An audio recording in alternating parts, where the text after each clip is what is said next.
സ്വാമിയേ ശരണമയ്യപ്പ. ഞങ്ങളിപ്പോൾ ഉള്ളത് എരുമേലി ധർമ്മശാസ്ത്ര ക്ഷേത്രത്തിൻ്റെ മുന്നിലാണ്. ഇന്ന് രാത്രി ഇവിടെ കിടന്നിട്ട് നാളെ രാവിലെ പരമ്പരാഗത കാനന പാത വഴി നടന്ന് ശബരിമലയിലേക്ക് പോകാനാണ് തീരുമാനം. ഇപ്പോൾ സമയം രാവിലെ 5 മണിയായിട്ടുണ്ട്. രാത്രി നല്ല മഴയും കാറ്റും ഉണ്ടായിരുന്നു. നമുക്ക് വിരി വെക്കാനും ഒക്കെ ഉള്ള സൗകര്യം ഇവിടെ ദേവസ്വം ബോർഡ് കടയുടെ മണ്ടയ്ക്ക് ഉണ്ട്. ആൾക്കൊന്നിന് 20 രൂപ വെച്ചായിരുന്നു കൊടുത്തത്. നല്ല മഴയും കാറ്റും ഉള്ളതുകൊണ്ട് എറിച്ചിലടിച്ച് നനഞ്ഞ് സുഖമായിട്ട് ഉറങ്ങാൻ പറ്റി. രാവിലെ ഞങ്ങൾ ക്ഷേത്രത്തിൻ്റെ മുന്നിലത്തെ തോട്ടിലാണ് കുളിച്ചത്. തോട്ടിൽ കുളിച്ചത് കൊണ്ടാണോ എന്നറിയില്ല, എന്തായാലും അതിന് ദേവസ്വം ബോർഡ് പൈസയൊന്നും വാങ്ങിയില്ല. അങ്ങനെ ഞങ്ങൾ രാവിലെ 6 മണിയോടുകൂടി യാത്ര ആരംഭിച്ചു. ഞങ്ങൾ 4 പേരാണ് ഉള്ളത്. ഞങ്ങളുടെ കൂടെ ഒരു കന്യസ്വാമിയും ഉണ്ട്. ഇതാണ് അയ്യപ്പൻ്റെ ഉടവാൾ വർഷങ്ങളായിട്ട് സൂക്ഷിച്ചിരിക്കുന്ന എരുമേലിയിലെ പുത്തൻ വീട്. ക്ഷേത്രത്തിൻ്റെ തൊട്ടടുത്ത് തന്നെയാണ് ഈ വീടുള്ളത്. പുത്തൻ വീടിനെ പറ്റി വേറൊരു വീഡിയോ ചെയ്തിട്ടുണ്ട്. ഇതാണ് അയ്യപ്പൻ്റെ വാള് സൂക്ഷിച്ചിരിക്കുന്ന നിലവാരം.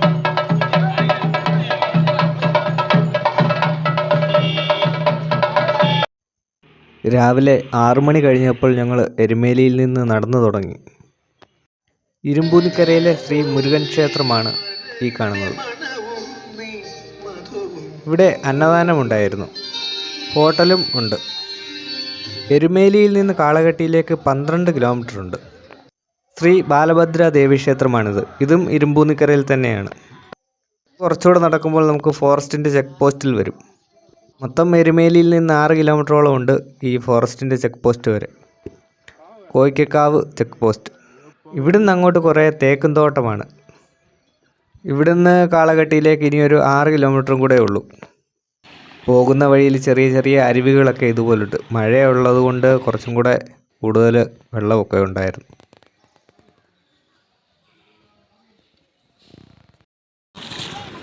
ഇനി അടുത്ത ക്ഷേത്രം കാളകെട്ടിയാണ്. മഹിഷീമർദ്ദനം നടക്കുന്ന സമയത്ത് മഹാദേവൻ തൻ്റെ വാഹനമായ കാളയെ ഒരു ആഞ്ഞിലിമരത്തിൽ കെട്ടിയിട്ട് ആ സ്ഥലമാണ് പിന്നീട് കാളകെട്ടി എന്നറിയപ്പെടുന്നത്. ചെറിയ അരുവികളും തെളിഞ്ഞ വെള്ളവുമെല്ലാം മനോഹരമായ ഒരു കാഴ്ചയാണ് ഇവിടെ.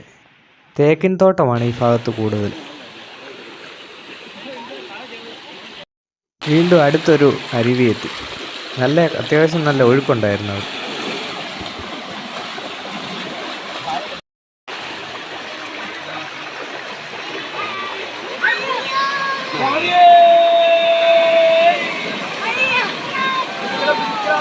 കൊച്ചു സ്വാമിമാരും മാളികപ്പുറവുമെല്ലാം ഈ അരുവി കടക്കാൻ കുറച്ച് ബുദ്ധിമുട്ടി.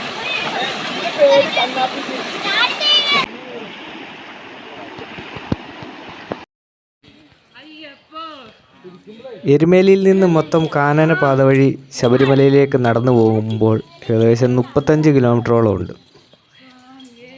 എരുമേലി, കാളകെട്ടി, അഴുതാനദി, കല്ലിടാംകുന്ന്, ഇഞ്ചിപ്പാറക്കോട്ട, കരിമല, ചെറിയാനവട്ടം, വലിയാനവട്ടം, പമ്പാതീരം. പരമ്പരാഗത കാനന പാതയാണ് ഇവയെല്ലാം. വാഹനത്തിൽ ശബരിമലയിലേക്ക് പോകുന്നവർ എരുമേലിയിൽ നിന്ന് നേരിട്ട് പമ്പയിലേക്ക് ആണ് പോയി ഇറങ്ങുന്നത്.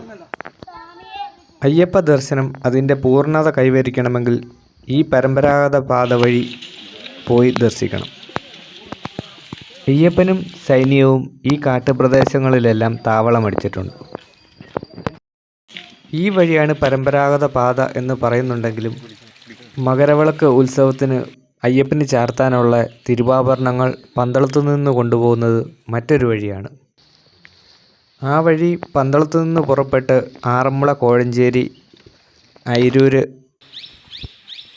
റാന്നി, വടശ്ശേരിക്കര, പെരുന്നാട്, ളാഹ, അവിടുന്ന് നിലയ്ക്കൽ, അട്ടത്തോട്, ഇപ്പോൾ ഇവിടം വരെ മെയിൻ റോഡിൽ കൂടെയാണ് വരുന്നത്. അത് കഴിഞ്ഞ് അട്ടത്തോട്ടിൽ നിന്ന് താഴെ വനത്തിലേക്ക് ഇറങ്ങി വീണ്ടും വലിയാനവട്ടം, ചെറിയാനവട്ടം വഴി ശബരിമലയിലേക്ക് പോവുകയാണ് പതിവ്. ശബരിമലയിലേക്ക് യാത്ര തിരിക്കേണ്ട രീതി എങ്ങനെയെന്ന് ഭഗവാൻ പന്തളത്ത് രാജാവിനെ അറിയിച്ചത് ഇങ്ങനെ: ശബരിമല തീർത്ഥാടന യാത്രയ്ക്ക് ഒരുങ്ങുന്ന ഭക്തൻ ഒരു ഗുരുവിനെ സ്വീകരിച്ച് ഒരു മണ്ഡലകാലം ബ്രഹ്മചര്യം അനുഷ്ഠിച്ച് വേണം പോകാൻ. അയ്യപ്പനെ മാത്രം മനസ്സിൽ ധ്യാനിച്ച് ഇരുമുടിക്കെട്ടും ശിരസിലേറ്റി കയ്യിൽ ശരം പിടിച്ച് കാളകെട്ടി, അഴുതാനദി, കല്ലിടാംകുന്ന് എന്നിവ കടന്ന് പമ്പാ സ്നാനവും കഴിഞ്ഞ് നീലിമലയും കടന്ന് ശബരിയെ വന്ദിച്ച് 18-ാം പടി കയറി ദർശിക്കണം എന്നാണ്. ഈ ഭാഗത്ത് വന്നപ്പോൾ മരങ്ങളെല്ലാം വളരെ കുറച്ചേ ഉള്ളായിരുന്നു. കാളകെട്ടി അടുക്കാറായിട്ടുണ്ട്. മലയുടെ മുകളിലെല്ലാം കോടമഞ്ഞ് കാണാൻ പറ്റുമായിരുന്നു. അരശുമുടി ക്ഷേത്രം. ഈ ക്ഷേത്രത്തിൽ തൊഴുത് ഇവിടെ കുറച്ചു നേരം വിശ്രമിച്ചിട്ടാണ് ഞങ്ങൾ പിന്നെ നടന്നത്.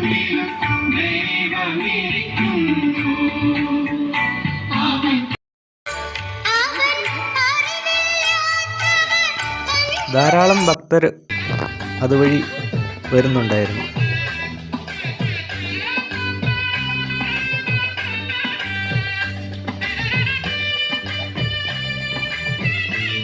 ഇവിടുന്ന് കുറച്ചും കൂടെ മുന്നോട്ട് നടക്കുമ്പോൾ വലത് സൈഡിൽ താഴെയായിട്ട് ചെറിയൊരു തടയണ കാണാം. അവിടെ നമുക്ക് അത്യാവശ്യം കുളിക്കുകയൊക്കെ ചെയ്യാം.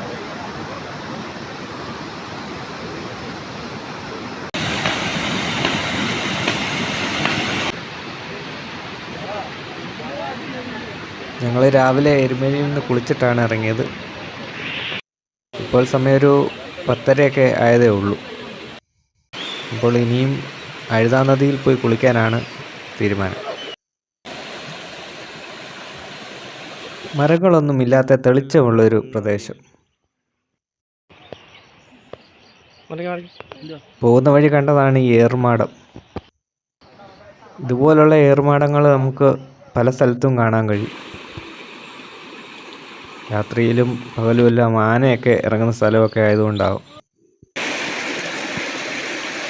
വീണ്ടും ഒരു ചെറിയ അരുവിയും കൂടെ കടന്നുപോയി. ഡിസംബർ മാസം ആദ്യം ആയതുകൊണ്ട് പോകുന്ന വഴിയെല്ലാം കടകളും എല്ലാം കിട്ടുന്നതേ ഉള്ളായിരുന്നു.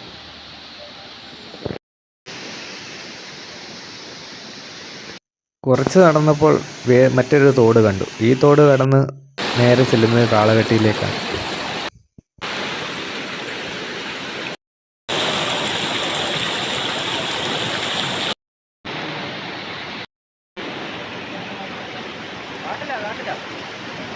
നല്ല തണുപ്പുള്ള തെളിഞ്ഞ വെള്ളം.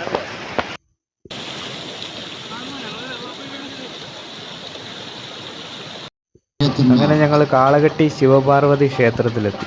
സമയം ഇപ്പോൾ ഒരു 11 മണി ആയിട്ടുണ്ടാവും. ഇവിടെ വരുന്ന ഭക്തർക്കെല്ലാം ചുക്കുവെള്ളവും അന്നദാനവും ഉണ്ടായിരുന്നു. ഇതാണ് കാളകെട്ടി ശിവപാർവതി ക്ഷേത്രം. അവിടുന്ന് അന്നദാനം കഴിച്ച് കുറച്ചു നേരം വിശ്രമിച്ച് ഇനി അഴുത നദിയിലേക്ക് പോകണം. അപ്പോൾ ഇവിടുന്ന് താഴേക്ക് ഇറങ്ങി ഒരു 1.5 കിലോമീറ്റർ പോയാൽ നമുക്ക് അഴുത നദിയിൽ ചെല്ലാം. ഇവിടെയും വിശ്രമിക്കാനും വിരിവെക്കാനുമുള്ള സൗകര്യവും കടകളും എല്ലാം ഉണ്ട്. അങ്ങനെ അവിടുന്ന് നടന്ന് അഴുത നദിക്കടവിൽ വന്നു. പമ്പയുടെ ഒരു കൈവഴിയാണ് ഈ അഴുത നദി. ഇവിടെ അഴുത നദിക്കരയിലും ഒരു ശിവക്ഷേത്രമുണ്ട്. ഇവിടെ നദിക്കരയിലും അയ്യപ്പ ഭക്തർ വിരിവെക്കുകയും വിശ്രമിക്കുകയും ചെയ്യുന്നുണ്ട്. ഇവിടെയും അത്യാവശ്യം കടകളും ഹോട്ടലുകളും എല്ലാം ഉണ്ട്. ഇവിടെ ഒരു ജനവാസ മേഖലയാണ്. അഴുത നദിയിൽ കുളിച്ച് ഒരു കല്ല് മുങ്ങിയെടുക്കുന്ന ഒരു പതിവുണ്ട്. എനിക്ക് കിട്ടിയ കല്ലാണിത്. കല്ലിടാംകുന്നിലാണ് ഈ കല്ലിനി കൊണ്ടിടേണ്ടത്. ഇവിടുന്നൊരു വനത്തിലൂടെ മല കയറി വേണം കല്ലിടാംകുന്നിൽ ചെല്ലാൻ. 2 മണി കഴിഞ്ഞാൽ പിന്നെ വനത്തിലേക്ക് കയറ്റി വിടത്തില്ല. അതുകൊണ്ട് പെട്ടെന്ന് തന്നെ ഞങ്ങൾ വനത്തിലേക്ക് കയറി. ഇവിടുന്ന് അങ്ങോട്ടാണ് ഇനിയും കല്ലിടാംകുന്നിലേക്കുള്ള വഴി തുടങ്ങുന്നത്. അഴുത നദിയിൽ നിന്ന് മുങ്ങിയെടുത്ത കല്ലും കൊണ്ടാണ് യാത്ര.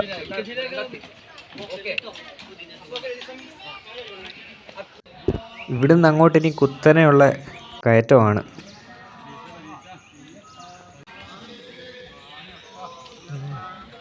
ഈ കുത്തനെയുള്ള കഠിനമായ കയറ്റത്തെയാണ് അഴുതാമേട് കയറ്റം എന്ന് പറയുന്നത്. പരമ്പരാഗത പാതയിലെ കയറ്റങ്ങളിൽ ഏറ്റവും കഠിനമായ കയറ്റമാണ് ഇത്. ഈ കയറ്റത്തിൻ്റെ അവസാനമാണ് കല്ലിടാംകുന്ന്. അവിടെയാണ് നമ്മൾ കല്ലിടുന്നത്.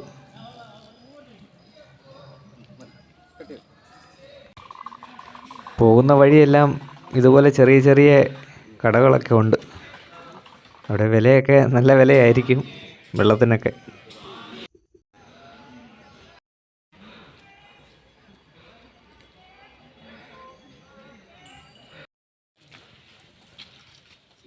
അങ്ങനെ കല്ലിടാംകുന്ന് അടുക്കാറായിട്ടുണ്ട്.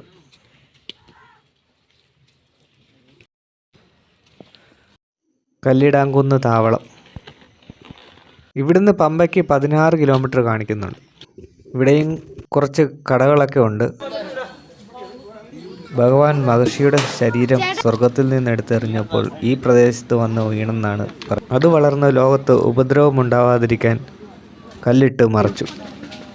ഈ സംഭവത്തിൻ്റെ ഓർമ്മയ്ക്കായാണ് അയ്യപ്പ ഭക്തന്മാർ അഴുതയിൽ നിന്ന് കല്ലെടുത്തുകൊണ്ട് ഇവിടെ ഇട്ട് പോകുന്നത്. അയ്യപ്പ ഭക്തന്മാരിലുള്ള ദുഷ്കർമ്മ ഫലത്തെയാണ് കല്ലിടുന്നതോടുകൂടി ഇവിടെ നിക്ഷേപിക്കുന്നത്. ഇവിടെ വേറൊരു കഥയും പറയുന്നുണ്ട്. ഉദയനൻ്റെ കോട്ടയ്ക്ക് ചുറ്റുമുള്ള കിടങ്ങുകൾ നിരത്തിയതിൻ്റെ ഓർമ്മയ്ക്കായാണ് കല്ലിടാംകുന്നിൽ കല്ലിടുന്നതെന്നും പറയുന്നുണ്ട്. ഇവിടെയും കുറച്ച് കടകളൊക്കെ ഉണ്ട്, വിശ്രമിക്കാനൊക്കെ പറ്റും. അടുത്ത താവളം ഇനി ഇഞ്ചിപ്പാറ കോട്ടയാണ്. ഉദയനനുമായി യുദ്ധം ചെയ്യാൻ വേണ്ടി അയ്യപ്പനും സൈന്യവും സഞ്ചരിച്ച വഴികളും ഒക്കെയാണ് ഇതെല്ലാം. ഉദയനൻ്റെ കൂട്ടാളിയായിരുന്ന പുതുശ്ശേരി മുണ്ടനാണ് ഇഞ്ചിപ്പാറ കോട്ടയിൽ താവളമടിച്ചിരുന്നത്. ഇഞ്ചിപ്പാറ കോട്ടയ്ക്ക് ചുറ്റും കിടങ്ങുകളുണ്ടായിരുന്നു. ആ കിടങ്ങുകളെല്ലാം മറികടക്കേണ്ട രീതികളെക്കുറിച്ച് അയ്യപ്പൻ്റെ സൈന്യത്തെ ഉപദേശിച്ചത് അഴുതാ നദിക്കരയിൽ വെച്ചായിരുന്നു. അയ്യപ്പനും സൈന്യവും തന്നെ ആക്രമിക്കാൻ വരുന്നതെന്നറിഞ്ഞ ഉദയനൻ തൻ്റെ സൈനിക ശക്തി വർദ്ധിപ്പിക്കാൻ ആരംഭിച്ചു. തൻ്റെ രക്ഷാസ്ഥാനം കരിമലക്കോട്ടയാണെന്ന് വിശ്വസിച്ച് കോട്ടയുടെ ശക്തി വീണ്ടും ഉദയനൻ വർദ്ധിപ്പിച്ചു. അപ്പോഴേക്കും അയ്യപ്പനും സൈന്യവും ഉദയനനെ ആക്രമിക്കാനായി കരിമലക്കോട്ടയ്ക്ക് സമീപമെത്തി. അതോടൊപ്പം തലപ്പാറ കോട്ടയും ഇഞ്ചിപ്പാറ കോട്ടയും ഒരേ സമയത്താണ് അയ്യപ്പൻ്റെ സൈന്യം ആക്രമിച്ചത്.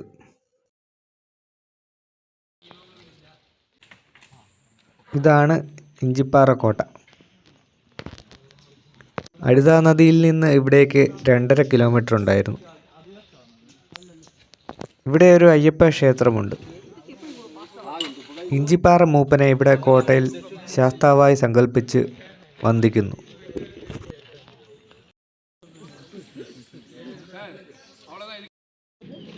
അയ്യപ്പൻ്റെ സൈന്യം പണ്ടിവിടെ താവളം അടിച്ചിട്ടുണ്ട്. ഇവിടെയും അയ്യപ്പ ഭക്തർ വിശ്രമിക്കാറുണ്ട്. ഇവിടുന്ന് ഇനി പോകുന്നത് മുക്കുഴിയിലേക്കാണ്. ഇവിടുന്ന് 1.5 കിലോമീറ്റർ ദൂരമേ ഉള്ളൂ മുക്കുഴിയിലേക്ക്. ഇഞ്ചിപ്പാറ കോട്ടയുടെ ചുറ്റിനും വലിയ കിടങ്ങുള്ളത് കാരണം അയ്യപ്പൻ്റെ സൈന്യത്തിന് കോട്ടയോട് അടുക്കാൻ ബുദ്ധിമുട്ടുണ്ടായിരുന്നു. അമ്പലപ്പുഴ ആലങ്ങാട്ട് യോഗക്കാർ ഇവർക്കായിരുന്നു ഈ കോട്ട കീഴടക്കാനുള്ള നിർദ്ദേശം അയ്യപ്പൻ കൊടുത്തത്. കിടങ്ങ് കടന്നെത്തിയ അയ്യപ്പൻ്റെ സൈന്യത്തെ കണ്ട് പുതുശ്ശേരി മുണ്ട ഭയന്ന് കരിമലയിലേക്ക് ഓടിപ്പോവുകയും പിന്നീട് അവിടെ വെച്ച് അയ്യപ്പൻ്റെ സൈന്യം പുതുശ്ശേരി മുണ്ടനെ വധിക്കുകയും ചെയ്തു. തലപ്പാറ കോട്ടയും ഇഞ്ചിപ്പാറ കോട്ടയും ഒരേ സമയത്താണ് അയ്യപ്പൻ്റെ സൈന്യം ആക്രമിച്ചത്. രാമൻ എന്ന അസ്ത്രാഭ്യാസിയും കൃഷ്ണൻ എന്ന കായികാഭ്യാസിയും സൈന്യവും ചേർന്നാണ് തലപ്പാറ കോട്ടയും ഇഞ്ചിപ്പാറ കോട്ടയും ആക്രമിച്ചത്. രാമനും കൃഷ്ണനും സഹോദരന്മാരായിരുന്നു. തലപ്പാറ വില്ലൻ, തലപ്പാറ മല്ലൻ എന്നീ പേരുകളിൽ പിന്നീട് അവർ പ്രശസ്തരായി. ഇവരുടെ അക്രമത്തെ ഭയന്ന് കൊള്ളക്കാർ പമ്പാനദി കടന്നോടി. ഈ സംഭവത്തിന് ശേഷമായിരിക്കണം പമ്പ കടക്കുക എന്ന മലയാള ശൈലി ഉടലെടുത്തതെന്ന് പറയാം.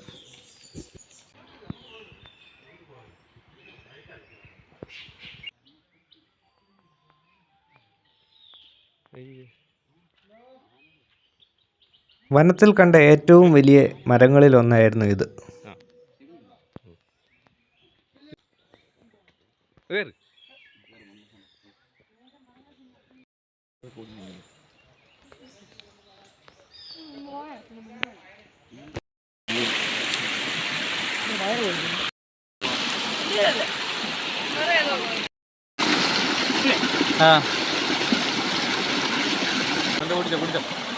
സൂപ്പർ വെള്ളമാണ്. അങ്ങനെ കാട്ടിലെ ഒരു അരുവിയിൽ നിന്ന് ഞങ്ങൾ വെള്ളമൊക്കെ കുടിച്ച് വീണ്ടും യാത്ര ആരംഭിച്ചു.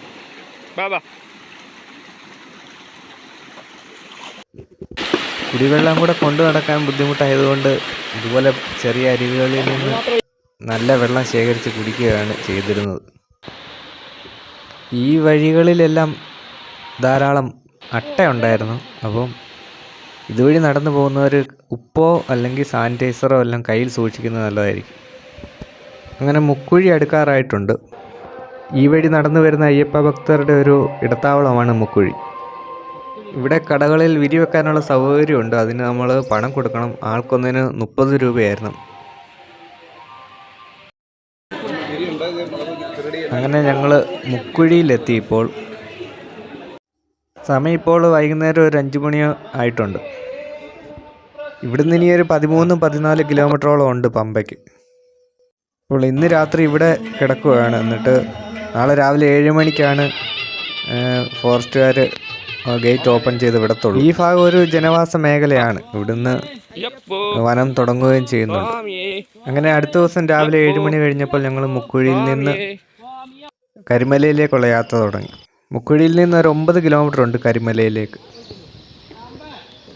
മുക്കുഴി കഴിഞ്ഞാൽ പിന്നെ കൊടും വനമാണ്. അടുത്തതിനിയും കൊടും കാട്ടിലൂടെ പോകുന്നത് കരിമലക്കോട്ടയിലേക്കാണ്. കരിമലക്കോട്ടയിൽ താവളമടിച്ച ഉദയനനെ നേരിടാൻ കരിമലക്കോട്ടയുടെ സമീപത്തെത്തിയ അയ്യപ്പനും സൈന്യവും കോട്ടയെ പ്രതിരോധിച്ചു. കോട്ടയിലേക്ക് ആരെയും കടത്തിവിടാതെ, കോട്ടയിൽ നിന്ന് ആരെയും പുറത്തു വിടാതെ നിലയുറപ്പിച്ചു. ഈ സമയത്ത് അയ്യപ്പൻ ഉദയനൻ്റെ അടുത്തേക്കൊരു ദൂതനെ അയച്ചു. ആയുധം വെച്ച് കീഴടങ്ങുകയാണെങ്കിൽ അഭയം തരാം എന്നാണ് ദൂതനോട് പറഞ്ഞു വിട്ടത്. എന്നാൽ അയ്യപ്പൻ്റെ ഈ കാരുണ്യം അയ്യപ്പൻ്റെ ബലക്ഷയമാണെന്ന് ഉദയനൻ കണക്കാക്കി. അയ്യപ്പൻ്റെ സൈന്യത്തിൻ്റെ കയ്യിൽ ആഹാര സാധനങ്ങൾ വളരെ കുറച്ചേ ഉള്ളൂ. എന്നാൽ അതുകൊണ്ട് കോട്ടയ്ക്ക് ചുറ്റും അധികം നാൾ അയ്യപ്പൻ്റെ സൈന്യം നിലയുറപ്പിക്കില്ലെന്ന് ഉദയനൻ വിശ്വസിച്ചു. ഇഞ്ചിപ്പാറ കോട്ടയിൽ നിന്നും തലപ്പാറ കോട്ടയിൽ നിന്നും അയ്യപ്പൻ്റെ സൈന്യം ഓടിച്ച് ഉദയനൻ്റെ കൊള്ളക്കാർ കരിമലയിൽ ഉദയനനോടൊപ്പം വന്നു ചേർന്നിരുന്നു. പിന്നീട് അതിശക്തമായ യുദ്ധം നടന്നു. അയ്യപ്പൻ്റെ സൈന്യം ഉദയനൻ്റെ കോട്ടയിലേക്ക് ഇരച്ചു കയറി കോട്ടയെല്ലാം തകർത്തു. കൊച്ചുകടുത്തയുടെ കീഴിലുള്ള സൈന്യം കോട്ടയിലേക്ക് ഇരച്ചു കയറി ആക്രമണം തുടർന്നുകൊണ്ടിരുന്നു. അങ്ങനെ ഒടുവിൽ ആ യുദ്ധത്തിൽ ഉദയനനെ കടുത്ത അരിഞ്ഞു വീഴ്ത്തി. പിന്നീട് ഉദയനൻ്റെ ഭടന്മാർ അയ്യപ്പനോടൊപ്പം ചേർന്നു. കരിമലക്കോട്ടയിൽ വിജയപതാക പാറിച്ച് അയ്യപ്പൻ്റെ സൈന്യം ചെറിയാനവട്ടം, വലിയാനവട്ടം എന്നീ സ്ഥലങ്ങളും കടന്ന് പമ്പാതീരത്തെത്തി. അയ്യപ്പനും സൈന്യവും അവിടെയാണ് വിശ്രമിച്ചത്. പിന്നീട് യുദ്ധത്തിൽ മരിച്ചവർക്ക് പമ്പയുടെ തീരത്ത് തർപ്പണം നടത്തി. കയ്യിൽ കരുതിയിരുന്ന പച്ചക്കറിയും ആഹാര സാധനങ്ങളും കൊണ്ട് പമ്പാ സദ്യയും നിർവഹിച്ചു. പമ്പവിളക്കും ആഴിപൂജയും നിർവഹിച്ചു. വനദേവതകൾക്കായി ഒരില ചോറും മാറ്റിവെച്ചു. ഈ ചരിത്രം നടന്ന വഴികളിലൂടെയാണ് ഞങ്ങളിപ്പോൾ പൊക്കോണ്ടിരിക്കുന്നത്. വനത്തിലെ അരുവിയിൽ നിന്നാണ് ഞങ്ങൾ വെള്ളം കുടിച്ച് പോകുന്നത്. മറ്റേ സൂപ്പറുള്ള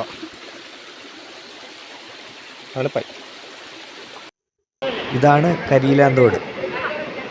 അപ്പോൾ ഇവിടെയും 1-2 കടകളൊക്കെ ഉണ്ട്. നമുക്ക് കുളിക്കുകയും വിശ്രമിക്കുകയും വിരി വെക്കുകയൊക്കെ ചെയ്യാനുള്ള സൗകര്യം ഇവിടെ ഉണ്ട്. പിന്നെ ചായക്കും ആഹാര സാധനങ്ങൾക്കും എല്ലാം വില കൂടുതലുണ്ടാവും.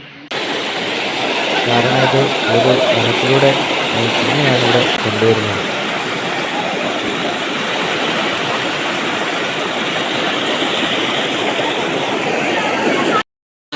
നല്ല തെളിഞ്ഞ ശുദ്ധമായ തണുത്ത വെള്ളമാണ് ഇവിടെ. എപ്പോഴും ശ്രദ്ധിക്കേണ്ടത് ഈ മഴയുള്ളപ്പോൾ അട്ടയെ ഒന്ന് ശ്രദ്ധിക്കണം. ധാരാളം അട്ടകൾ ഈ വഴിയിലുണ്ടായിരുന്നു.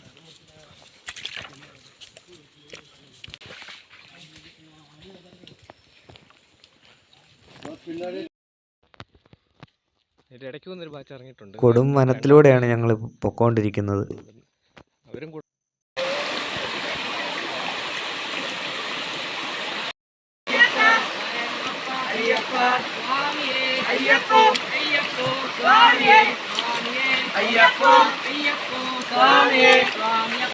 ഇനി കരിമല കയറ്റം കയറാനാണ് പോകുന്നത്.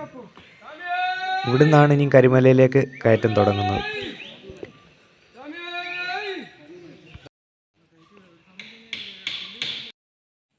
കരിമല ഒരു വലിയ മലയാണെങ്കിലും 6-7 തട്ടുകളായിട്ടാണ് കയറ്റമുള്ളത്. കരിമലയിലെ കയറ്റം ദീർഘമായ ഒരു കയറ്റമാണെങ്കിലും നമ്മുടെ അഴുതാമേടിൻ്റെ അവിടുത്തെ പോലെ കുത്തനെയുള്ള കയറ്റമല്ല. കർപ്പൂരം കത്തിച്ചിട്ടാണ് കരിമല നമ്മൾ കയറുന്നത്.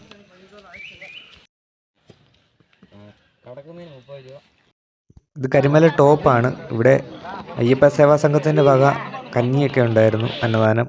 കരിമല ഭഗവതിയും കൊച്ചുകടുത്ത സ്വാമിയുമാണ് ഇവിടുത്തെ പ്രധാന മൂർത്തി. ഇനി അങ്ങോട്ട് കരിമല ഇറക്കമാണ്. പോകും വഴിയൊക്കെ ഇതുപോലെ കാലപ്പഴക്കം കൊണ്ട് വീണ വലിയ വൃക്ഷങ്ങളൊക്കെ ഉണ്ടായിരുന്നു. അതെല്ലാം വഴിക്ക് വേണ്ടി മുറിച്ച് മാറ്റിയിട്ടുണ്ട്. പിന്നെ അങ്ങോട്ട് ഇറക്കം തുടങ്ങുവാണ്. കരിമല ഇറക്കം കുറച്ച് കഠിനമാണ്.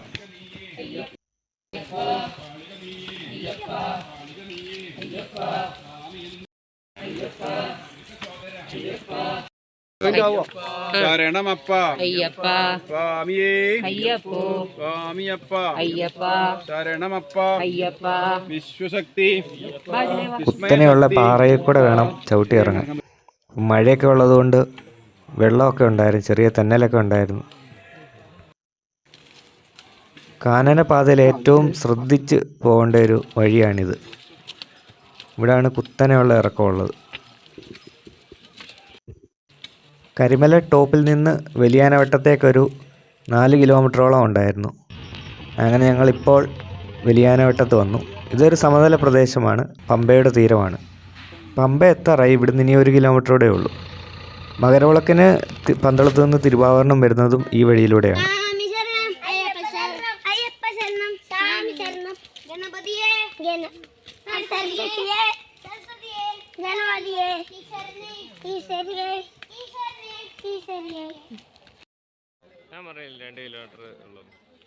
അങ്ങനെ ഞങ്ങൾ പമ്പയിലെത്തി. ഇനി ഇവിടുന്ന് കുളി കഴിഞ്ഞിട്ട് മല ചവിട്ടണം. സമയം ഇപ്പോൾ 1 മണി ആയിട്ടുണ്ട്. പാച്ചിമേട്ടിലെ ഉണ്ട വഴിപാടാണിത്. ഞങ്ങളുടെ കൂടെ ഒരു കന്നിസ്വാമി ഉണ്ടായിരുന്നു. ഇപ്പോൾ കന്നിസ്വാമി ഉണ്ടയൊക്കെ എറിഞ്ഞു.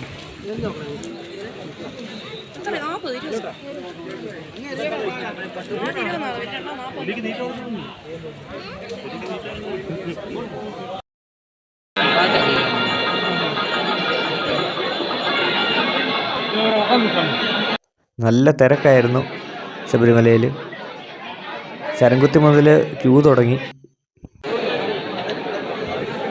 ഒരു 7-8 മണിക്കൂറോളം ക്യൂ നിന്നു. രാത്രി 10 മണിയൊക്കെ ആയപ്പോൾ തന്നെ ഞങ്ങൾ തൊഴുത് ഇറങ്ങി.